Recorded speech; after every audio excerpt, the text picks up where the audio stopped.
এটা আমরা করব। কেন করতে বলবো? কারণ আমরা জানি যে আমাদের প্যারাসিটিকে আমরা যদি পাটা এরকম তুলতে বলি, তাহলে আগে কি করতে হবে? আমাদের হিলটা আপ করতে হবে, হিলটা আপ করতে হবে। হিলটা আপ করতে চাইলে হাফ করলাম, তারপর আমরা থাইটা তুললাম, তারপর আমরা সিঁড়িতে পা রাখলাম। অর্থাৎ এই প্র্যাকটিসটা যদি আমরা করাতে পারি, তাহলে রুগীদের কী হবে? রুগীদের প্যারালাইসিস রুগীদের এই হাঁটাটা, সিঁড়িতে ওঠাটা ইজি হবে।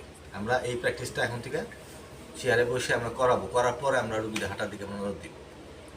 এরপরে আমরা যখন আমরা কী করি, ব্যালেন্সের দিকে নজর দিব। ব্যালেন্স তো আমরা জানি কি, আমরা এটা তো করাই, তাই না? এটা আমরা করাই।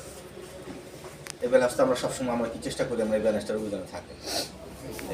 এরপর আমরা কী করবো, রুগীর আমাদের হাঁটার জন্য আমরা রুগীর আরেকটা প্র্যাকটিস আমরা করাবো হাঁটার জন্য, যদি এটা কঠিন। এটা হচ্ছে কি, প্রথমে হিল রেস্ট্রিক্ট আপ, তাই না? তারপর কি করবো আমরা, হিল অফ, তাই তো? হিল অফ। তারপর কি করবো আমরা, তোমার হিল হিপ ফ্লেকশন, ওদিকে কিন্তু ওটা আছে, তাই তো?